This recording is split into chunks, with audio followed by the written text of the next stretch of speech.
Good evening and welcome to the next episode of Kensuke's Kingdom by Michael Morpurgo. Now, at the end of the last episode, whilst we were in Chapter 5, Michael had finally met Kensuke, but he was feeling rather confused.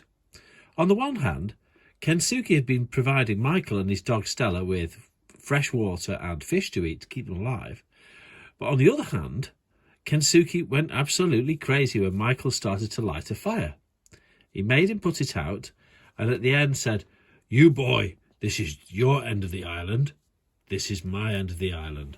And so he's effectively separated the pair of them. He's told Michael to stay down his end and Kensuke keep his end. And at the end of the last episode, Michael was feeling rather confused. Well, I mean, you would be, wouldn't you, really? This guy's doing nice things for them, but then goes mad when they light a fire and tells him to stay away. So, the story continues here. None of it made any sense at all, unless he was out of his head and completely mad. I took a long, hard look at my situation. I was marooned on an island in the middle of nowhere, very probably with a madman for company and a bunch of howling monkeys. At least one orangutan amongst them, and God knows what else might be hidden in the forest. And millions of mosquitoes that would eat me alive every night. I knew only one thing. I had to get away. But how? How was I ever going to get off the island, unless I could attract the attention of some passing ship? I could be here for the rest of my life. The thought didn't bear dwelling on. I wondered how long the old man had been on the island, and what might have brought him here in the first place. Who was he? And who was he, anyway, to tell me what I could and could not do? And why had he put out my fire? I curled up in my cave, closed my eyes, and just wished myself back home. Or back on the Peggy Sue with my mother and father. Such wonderful dreaming almost lulled me to sleep, but the mosquitoes and the howling from the forest soon dragged me back to consciousness, to face once again all the appalling implications of my wretched predicament. It came to me suddenly that I had seen the old man's face somewhere before. I had no idea how that could be. As I lay there pondering this, I felt the piece of glass in my pocket pressing into my hip. My spirits were suddenly lifted. I still had my fire glass. I would build my fire again, but this time I'd build it somewhere where he wouldn't discover it. I would wait for a ship to come, and until then I would survive. The old man had survived in this place. If he could, I could. And I could do it alone too. I didn't need him. But I did feel hungry again and thirsty too. Tomorrow I would go into the forest and find food for myself. I would find water. Somehow or other I would catch fish too. I was good at fishing. If I could catch them in the reservoir back home and off the Peggy Sue, then I could catch them here. I spent that night cursing the hordes of whirring insects that were homing in on me, and the chattering forest that would not be silent, that would not let me be. I kept seeing the reservoir in my mind's eye and my mother laughing in her skipper's cap. I felt the tears coming and I tried not to think of her. I thought of the old man. I was still trying to remember what he had said his name was when I fell asleep. I awoke and knew at once that he had been. It was as if I had dreamt it. Stella seemed to have dreamt the same dream, for at once she was bounding up on the rocks above the cave. She found what she clearly expected to be there, her bowl of water full again.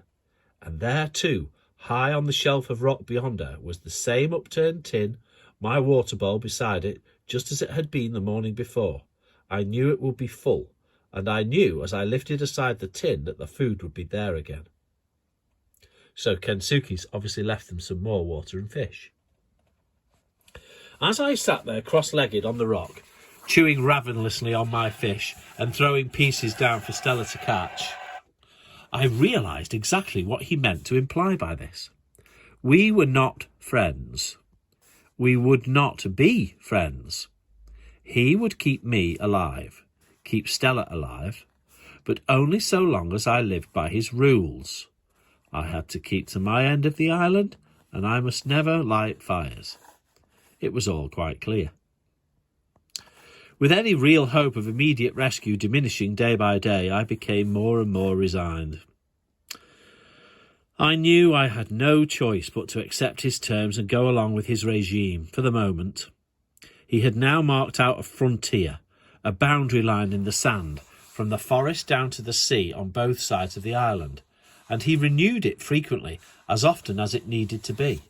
So Kensuke has been down to the beaches here, and he's drawn a big line in the sand on this side and on this side, from the forest to the sea, where Michael cannot go, to keep reminding Michael that he must not come into this part of the island. That's nice of him. Not. Stella strayed over the line, of course. I couldn't prevent her, but I didn't. It wasn't worth it. In spite of the animosity I'd seen in his eyes and the huge knife in his belt, I didn't really think he would ever hurt me. But I was frightened by him. And because of that, and because I had too much to lose, I did not want to confront him. After all, he was providing us every day with all the food and water we needed. But I was beginning to find some edible fruit for myself, in particular a prickly shelled fruit, which, as I later discovered, was called rambutan. And I'll show you a picture of rambutan here. This is what Michael's found. It looks like an incredibly prickly strawberry, basically. Can we get a bit closer? Yeah, it looks like a very prickly strawberry. So that's what Michael's found to eat. It was delicious, but I could never find enough. And besides, Stella would not eat it. I found the occasional coconut still intact, but often both the milk and the flesh were foul. Once or twice I even tried climbing for them, but they were always too high, and I very soon gave up.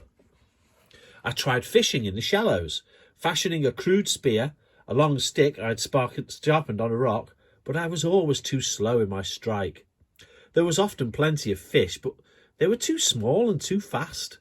So, like it or not, we still very much needed the daily ration of fish and fruit and water the old man was bringing us. I had searched my end of the island for fresh water, but could find none. I thought often of trespassing into the old man's part of the forest to look for it, but I dared not. For the most part, I kept close to the forest tracks.